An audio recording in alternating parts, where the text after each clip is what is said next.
Continuing the theme of celebrating our leading literary lights, we thought we'd use last week's 95th anniversary of the birth of one, Brian O'Nolan, as an excuse to sing the praises of a writer recently rediscovered by a whole new generation of readers. If you're not a fan of the cult American drama Lost, you may have missed the fleeting on-screen glimpse of his troubled novel, The Third Policeman. But this seconds-long TV appearance led to thousands of viewers searching out the works of the writer better known as Flann O'Brien.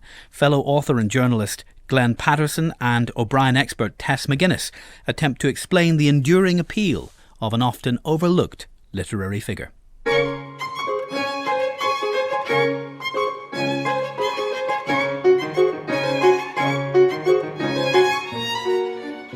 I first became aware of Flann O'Brien actually really quite late. I was doing a Masters in Creative Writing at the University of East Anglia, and I was living in a house with 3 other students, or former students, one of whose jobs seemed to be to lie in his bed in the basement of the house that we lived in, reading Flann O'Brien all day. And he said to me, he kept showing me this, he said, you must know this book, At Swim Two Birds. And I'd never heard of it. He said, but he's Irish, you must know him. And I explained to him that my schooling was such that we hadn't really been that encouraged to read Irish writers, and especially if they began with an O. Flann O'Brien was born in Strabane in 1911, and Brian O'Nolan, which was his christened name, grew up in a kind of house of Irish. The father didn't believe in exposing his children to the contagion of a formal education. So in a sense, the house that he grew up in was a sort of house of fiction in more senses than one. They moved eventually to Dublin. The father was a customs officer and, of course, naturally enough, moved around. He entered formal education about the age of 11 or 12. And I think it was, for all the family, a very traumatic and difficult experience. So you can imagine these incredibly creative youngsters who were putting on plays and drawing and making all sorts of things, whose fantasy and imagination was given free rein, and suddenly find themselves in a very constrained and constricting and regimented atmosphere.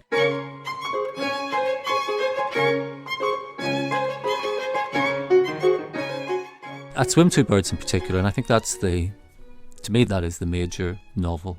Encountering it at the time that I did, when I was beginning to write novels myself, it was of inspiration to me as a writer, not in the sense that it influenced my own style, but it was more just that showing you just how elastic the novel form could be. For a writer of fiction, that can be a liberating thought. In that sense, with the novel, it was a very good time to be reading him, even though nothing I've ever written would show that there was any kind of influence.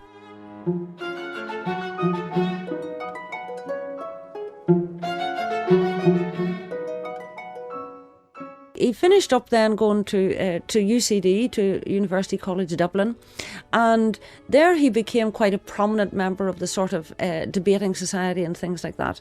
And Michael Heaney made a very interesting point about him, the way in which Brian O'Nolan used to sort of stand in the doorway as the debates were raging. Kind of halfway into the room and halfway out of the room. And sometimes he would be on the platform actually debating, and other times he would stand at, if you like, on the threshold and hurl abuse, in a sense always inhabiting at least 2 worlds at any one time. And of course that's something that is reflected in so many ways in his writing.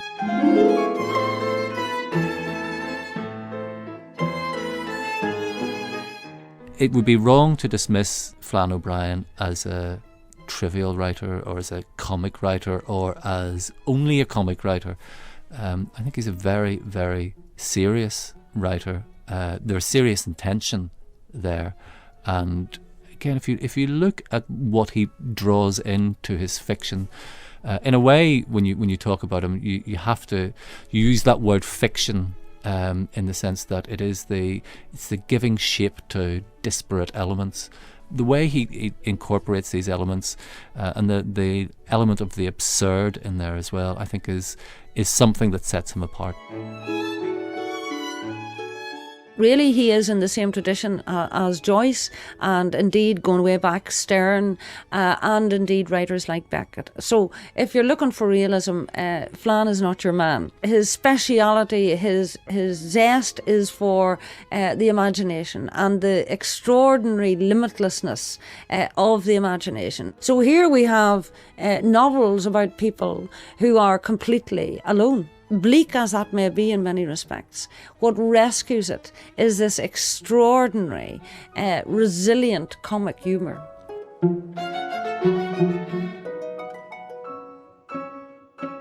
I have to say I was completely baffled by the when people started talking about Flann O'Brien again and saying that it cropped up in Lost, because guess what? I've never seen Lost. I haven't a clue. I mean, isn't it extraordinary that the mere mention of a book can, in a series like that, can cause it to be become popular again? But wonderful. I think anything that increases the sales of any writer's books, wonderful. I think we should all hope that we will crop up for 15 seconds in Lost, but particularly that it's Flann O'Brien's. Well, I think you would love that.